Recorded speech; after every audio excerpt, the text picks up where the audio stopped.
Mission भुलायल।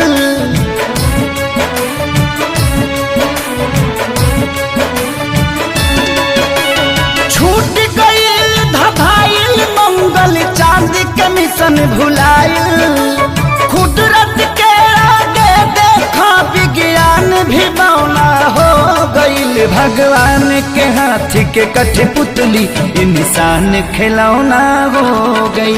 भगवान के हाथ के कठपुतली इंसान खिलौना हो गई।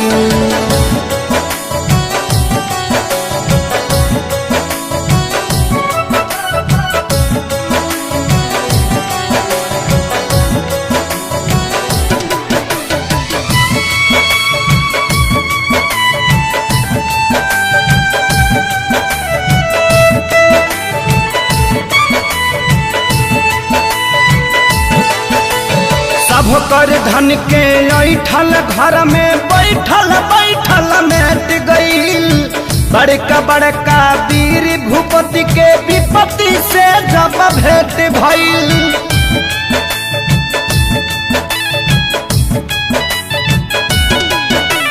सब कर धन के ऐठल घर में बैठल बैठल मेट गईल। बड़का बड़का वीर भूपति के विपत्ति से जब भेंट भइल।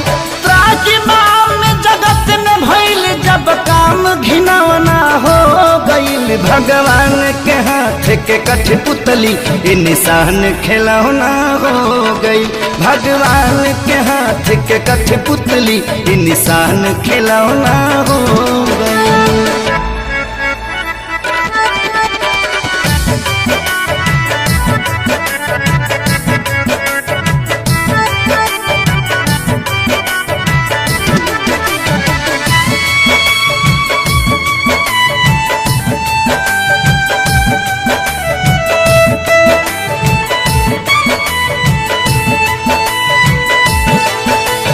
माथी पकैसन मौत नाचे देखनी जब नजार हो। अपनों से मिले जुले में लागता अब डर हो।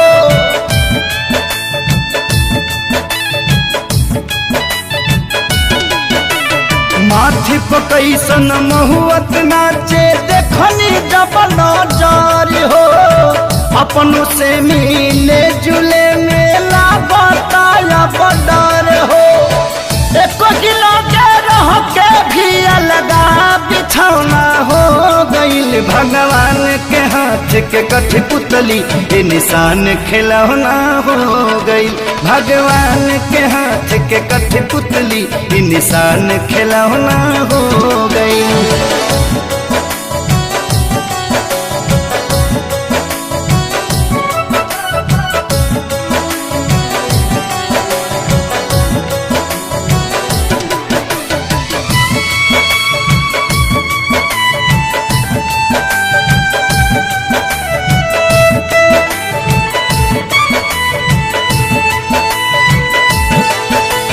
राजा के हथवा जोड़त देखनी प्रजा से करत गुहार हो। इहे देखी जिंदगी के लागल का बाकी मत हमार हो।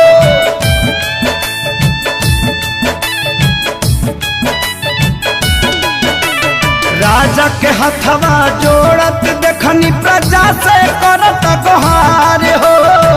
इहे देखी जिंदगी के लागल का बाकी मत हमारे हो।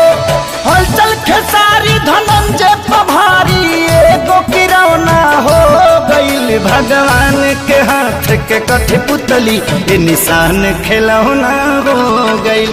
भगवान के हाथ के कठपुतली इंसान खिलौना हो गईल।